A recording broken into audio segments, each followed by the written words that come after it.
Welcome to downtown Indianapolis, Indiana, the heart of the Circle City.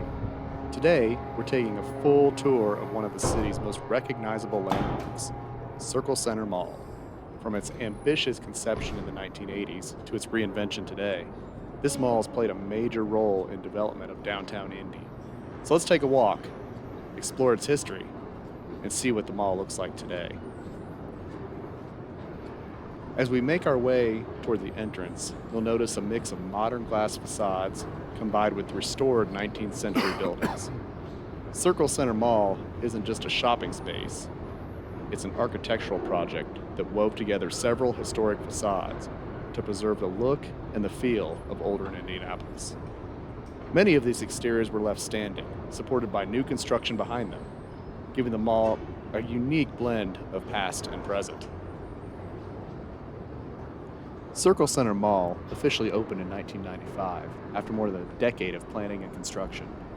It was part of a major effort to revitalize downtown Indianapolis.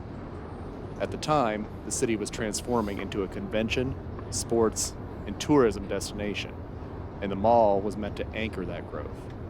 When it opened, it featured more than 100 stores, multiple anchor tenants, and a busy food court, and easy access to the city's expanding network of hotels and entertainment venues. Inside, you can immediately see the mall's signature look: tall ceilings, open atriums, and walkways suspended between the upper levels. The natural light comes through the skylights that run across the top of the structure, giving the entire interior a bright, airy feel, even on cloudy days. Circle Center was designed to feel spacious and modern while keeping its elements of the historic buildings it incorporates. If you pay attention to the brickwork, arches, and iron columns, you'll notice that many of these architectural details are original. Instead of demolishing the older buildings that line the surrounding blocks, the designers preserved large portions of the facades, then built the mall behind them. This technique, called facade preservation, gives the mall a unique character and keeps the streetscapes connected to Indianapolis's past.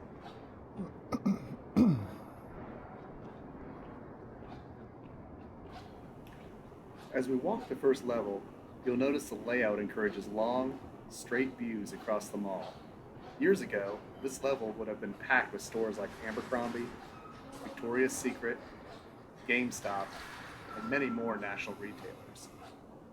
While much of the traditional retail presence has changed, the first floor still serves as the main artery through the mall, connecting each entrance and making the mall incredibly easy to navigate. There are still a handful of specialty shops, local vendors, and service-oriented visitors scattered throughout this floor. Some storefronts are used for pop-ups and temporary exhibits, showcasing local entrepreneurs and seasonal events. As I walked through this first floor, I noticed that a lot of things are closed, and you can see right here that half the mall is closed now. I think they've started on the next phase for the mall, which should be done in 2030 or earlier. Now we'll turn around and we'll walk back. We can see that there's not a lot here left. It's a pretty sad state of affairs with this mall. It's had a lot of history. Hopefully the history in the future will be bright for this location. I kept walking through here, but I'm going to speed this up. We're going to head up to the second floor.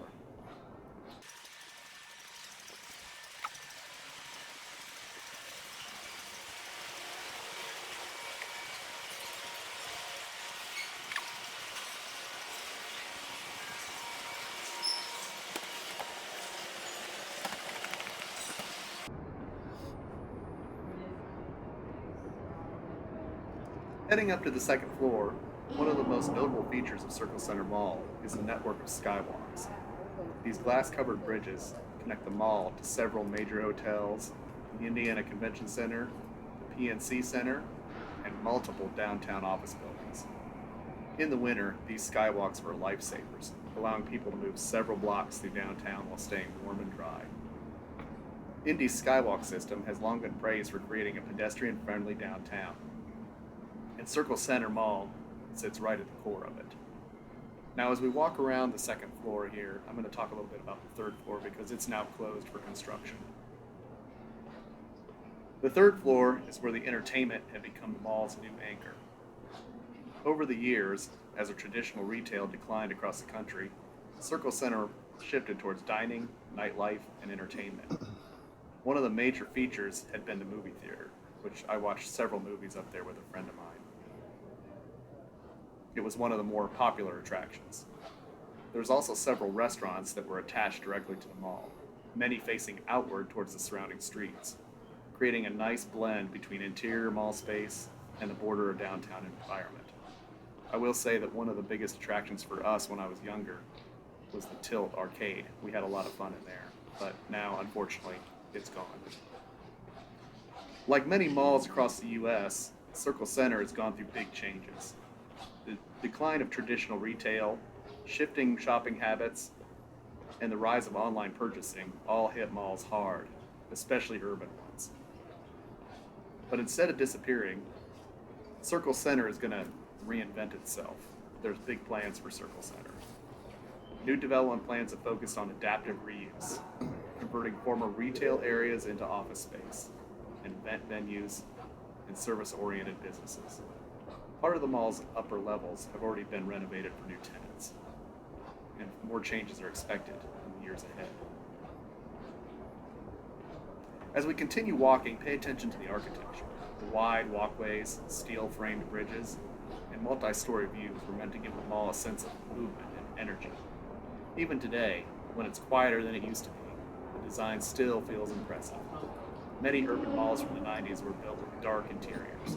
Circle Center's designers focus heavily on open space, glass, and visibility. Another thing that makes Circle Center unique is its connection to the surrounding cities.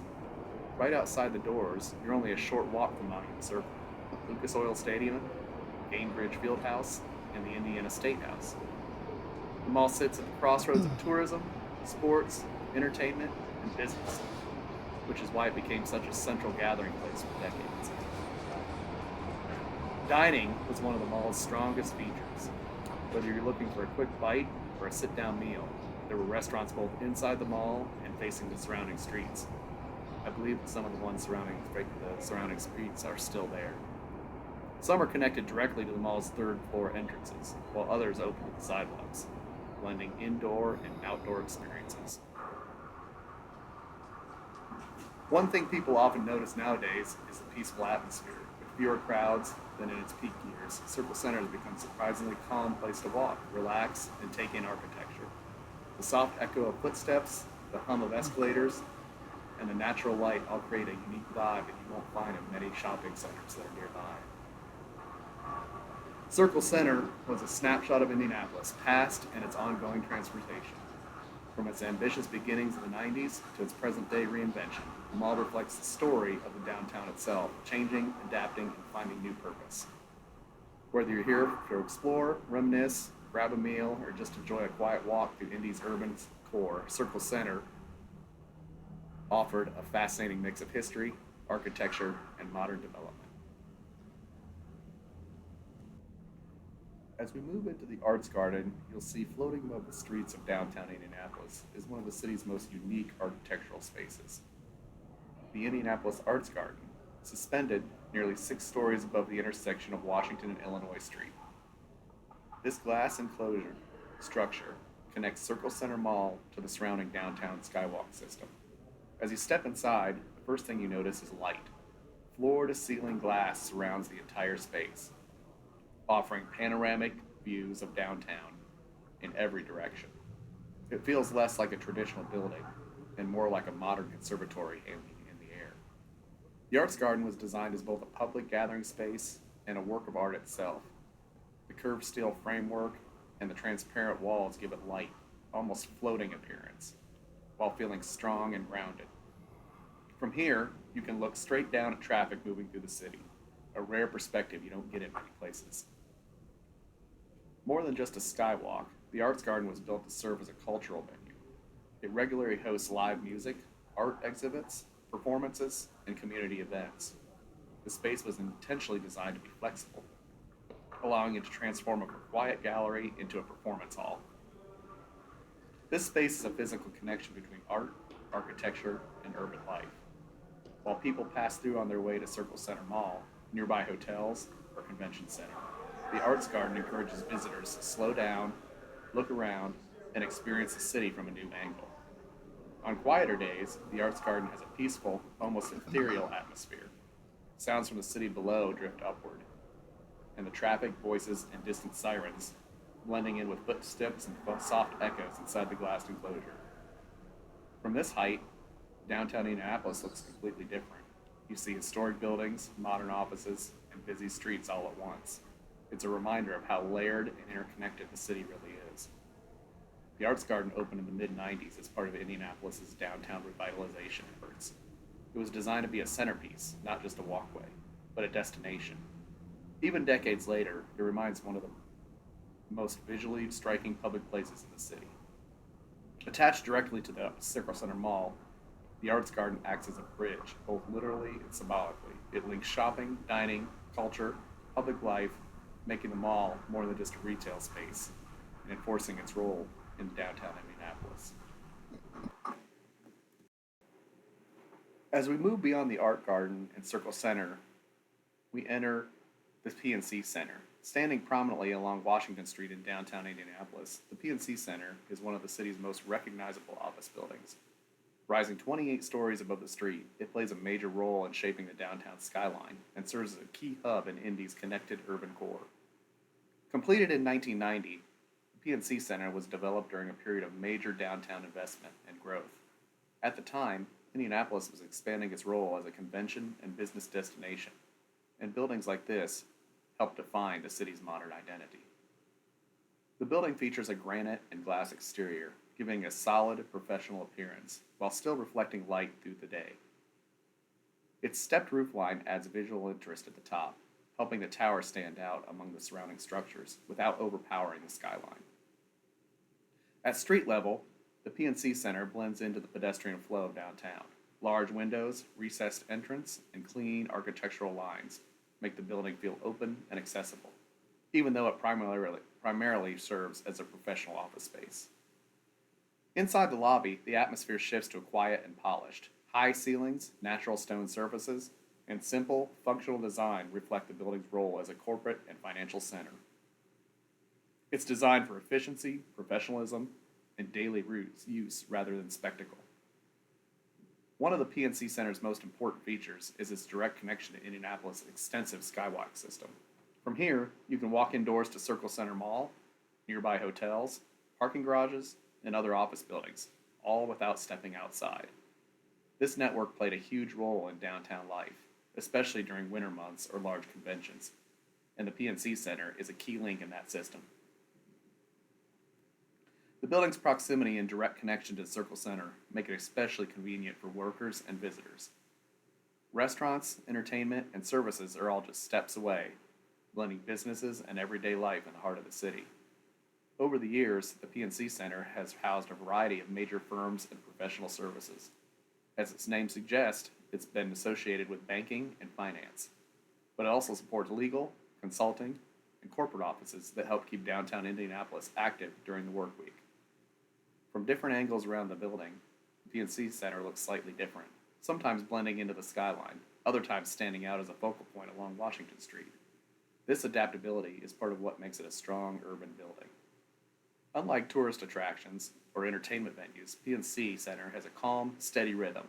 The sounds of foot traffic, elevators, and distant city noise create an atmosphere that feels purposeful, grounded, and a place built for daily routines rather than spectacles. More than 30 years after its completion, the PNC Center remains a symbol of Indianapolis' late 20th century growth.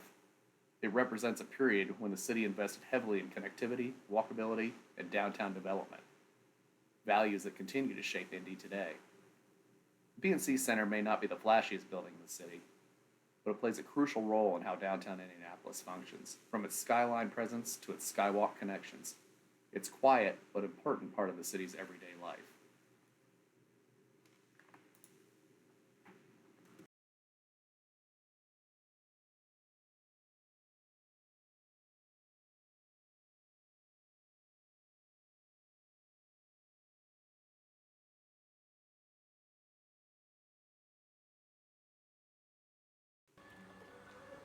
Let's move to our final destination, the Circle at Circle down in downtown Indy. At the very center of downtown Indianapolis sits Monument Circle, the geographic and symbolic heart of the city. No matter where you are in downtown Indy, the streets seem to lead back here. This circular plaza has been the city's focal point for nearly 2 centuries. Monument Circle was part of Indianapolis's originally 1821 city plan.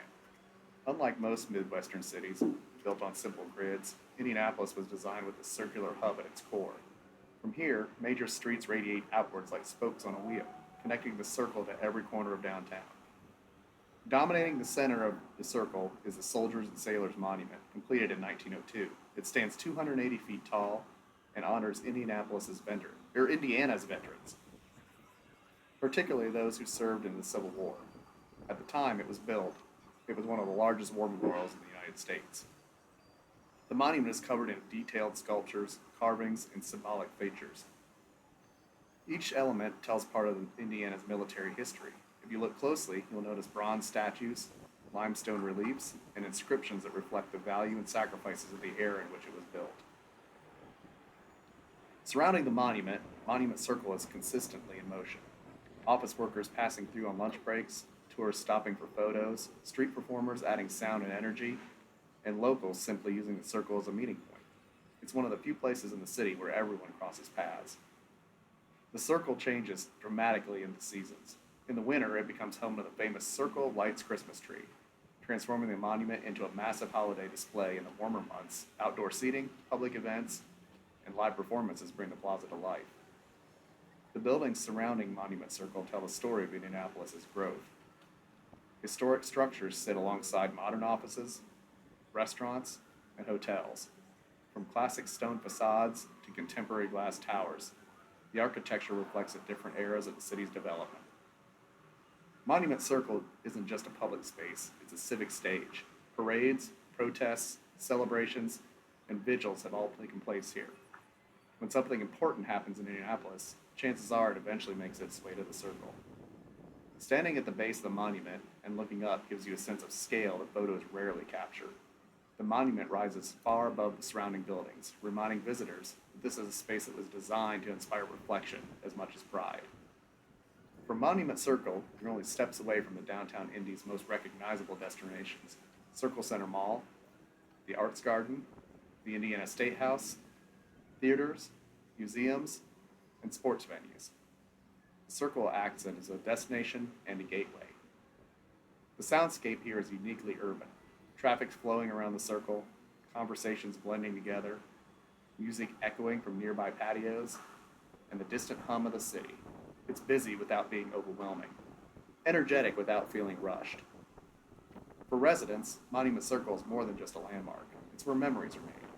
Meeting friends, celebrating championships, attending events, or simply passing through on an ordinary day. It's a place that feels shared, familiar, and deeply tied to the city's identity. As the sun sets, the lights come on. Monument Circle takes on a different personality. The monument glows, the streets soften, and the circle becomes a calm center point in the middle of the busy city. Monument Circle isn't just at the center of downtown Indianapolis, it's the heart of the city itself. Thanks for taking this walk with me. If you enjoyed this video, don't forget to like, subscribe, and share your favorite downtown Indy memories in the comments.